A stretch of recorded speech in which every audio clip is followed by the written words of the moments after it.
Hi అండి, welcome to diyas home and kitchen. ఊరికే ఇడ్లీ నేనా అనే వారితో, ముఖ్యంగా చిన్నపిల్లలతో మళ్ళీ ఇడ్లీలతో ఇలానే చెయ్యమ్మా అనేలాగా ఉంటుంది ఈ రెసిపీ. ఇది మార్నింగ్ బ్రేక్ఫాస్ట్ లాగా, ఈవినింగ్ స్నాక్స్ లాగా, ఇంకా డిన్నర్లోకి కూడా మనకు నచ్చినట్టుగా తినేయచ్చు. ఏ టైంలో అయినా చేసుకుని తినే ఈ రెసిపీ అంతే ఈజీగా చేసుకోవచ్చు. కరెక్ట్గా చెప్పాలంటే కేవలం 5 నిమిషాలలో చేసుకుని తినేయవచ్చు. ఇడ్లీలు అయితే మెత్తగా ఉంటుంది, కానీ ఈ ఇడ్లీలతో చేసే రెసిపీ క్రంచీగా, టేస్టీగా నోరూరిస్తుంది. తినడానికే కాదు, చూడడానికి కూడా చాలా టెంప్టింగ్గా ఉంటుంది. అది ఎలాగో వినాలని మీకుందా? నాకు కూడా అంతేనండి, చెప్పేసేయాలని ఉంది. ఇంకా ఆలస్యం ఎందుకు? స్టవ్ మీద ఒక ప్యాన్ పెట్టుకొని 1 స్పూన్ ఆయిల్ వేసుకొని ఇందులో 1/2 స్పూన్ జీలకర్ర, 1/2 స్పూన్ శనగపప్పు, 1/2 స్పూన్ మినపప్పు వేసుకోవాలి. ఇందులో ఆవాలను స్కిప్ చేయండి, ఇవి వేయకపోతేనే బాగుంటుంది.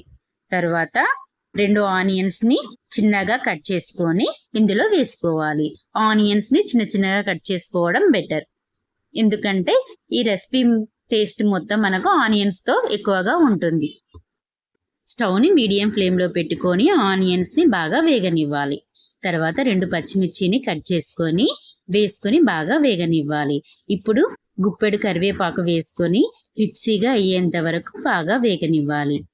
కరివేపాకు క్రిప్సీగా వేగితే తినేటప్పుడు మంచి టేస్ట్ వస్తుంది. వీటన్నింటినీ బాగా కలిపి నెక్స్ట్ 1/2 స్పూన్ పసుపు వేసుకోవాలి. నెక్స్ట్ ఇందులో 1/2 స్పూన్ ధనియా పొడి, 1/2 స్పూన్ జీలకర్ర పొడి వేసుకొని బాగా కలుపుకోవాలి. ఇందులోనే కాస్త సాల్ట్ వేసుకోవాలి. ఒకవేళ మీరు ఇడ్లీ పిండిలో ఉప్పు వేసి ఇడ్లీని ప్రిపేర్ చేసుకుంటే ఇందులో ఉప్పుని కాస్త తక్కువగా వేసుకోవాలి.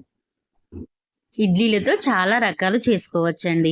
కేవలం ఇడ్లీని ఇడ్లీ లాగానే చేసుకొని పిల్లలకు విరక్తి వచ్చేంత వరకు వాటిని అలానే పెడతారు. కానీ అప్పుడప్పుడు ఇలా వెరైటీస్ ట్రై చేస్తే పిల్లలకు ఇడ్లీ మీద ఇష్టం పెరుగుతుంది. ఉప్మాతో కూడా అంతేనండి. ఎప్పుడు ఉప్మాను ఒకేలాగా చేసి పెట్టడం వల్ల పిల్లలు ఉప్మా అంటేనే భయపడుతున్నారు. తర్వాత కొద్దిగా కారం వేసుకోవాలి, అంటే ఒక 1/2 స్పూన్. తర్వాత దీనంతటిని బాగా మిక్స్ చేసుకోవాలి. కారం వేసిన తర్వాత ఎక్కువసేపు ఉండనివ్వద్దు, అలా అయితే కారం మాడి మొత్తం ఫ్లేవరే చేంజ్ అవుతుంది. తర్వాత ఇడ్లీలను వీడియోలో చూపించిన విధంగా స్క్వేర్ షేప్లో కట్ చేసుకొని ఇందులో వేసుకోవాలి. ఇక్కడ నేను 4 ఇడ్లీలు వేసుకుంటున్నాను. 4 ఇడ్లీలను చిన్న చిన్నగా కట్ చేసుకొని ఇందులో వేసుకుంటున్నాను. ఇందులో చెప్పిన అన్ని కొలతలు 4 ఇడ్లీలకు సరిపోయేలాగానే చేశాను. ఒకవేళ మీరు ఎక్కువ ఇడ్లీలు వాడితే ఆ కొలతలు కొంచెం పెంచుకోండి. తక్కువ ఇడ్లీలతో చేసుకుంటే ఈ కొలతలను కొంచెం తగ్గించి చేసుకుంటే సరిపోతుంది. 4 ఇడ్లీలకైతే నేను చెప్పే విధానం కరెక్ట్గా సెట్ అయిపోతుంది. తర్వాత వీటన్నింటిని బాగా కలుపుకోవాలి. ఎలా అంటే ఆనియన్ ఫ్లేవర్ మొత్తం ఇడ్లీలకు పట్టే విధంగా బాగా కలుపుకోవాలి.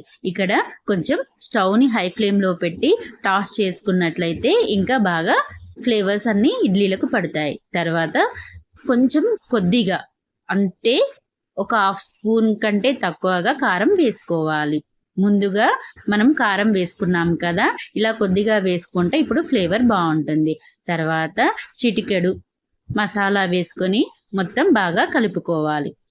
ఇప్పుడు చిన్న చిన్నగా కట్ చేసుకున్న కొత్తిమీర వేసుకొని ఒకసారి బాగా మిక్స్ చేసుకోవాలి.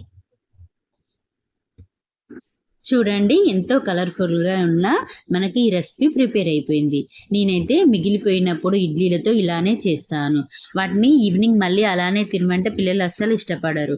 అలానే మనకు కూడా తినబుద్ధి కాదు కదా. మనకే తినబుద్ధి కాని వాటితో పిల్లల్ని ఎలా తినమని మనం ఫోర్స్ చేస్తాము. అందుకే ఇలా ట్రై చేసి పెట్టండి, ఖచ్చితంగా ఎమ్మి ఎమ్మి అంటూ పిల్లలు తినేస్తారు. ఇందులో గుర్తుంచుకోవాల్సిన విషయం ఏంటి అంటే, చల్లారిన ఇడ్లీలతో చేస్తే టేస్ట్ బాగుంటుంది. ఎందుకంటే పూర్తిగా చల్లారిన ఇడ్లీలలో తడి ఉండదు, తొందరగా వేగుతాయి, క్రిప్సీగా వస్తాయి. ఎందుకంటే ఈ రెసిపీ క్రిప్సీగా ఉంటేనే బాగుంటుంది. వేడి ఇడ్లీలలో కొంచెం తేమగా, తడిగా ఉంటాయి, ఎక్కువగా క్రిప్సీగా కావు, మరియు ఆయిల్ ఎక్కువగా అబ్జర్వ్ చేస్తాయి. మీకు కూడా నచ్చిందా ఈ వీడియో? అయితే లైక్ చేయండి.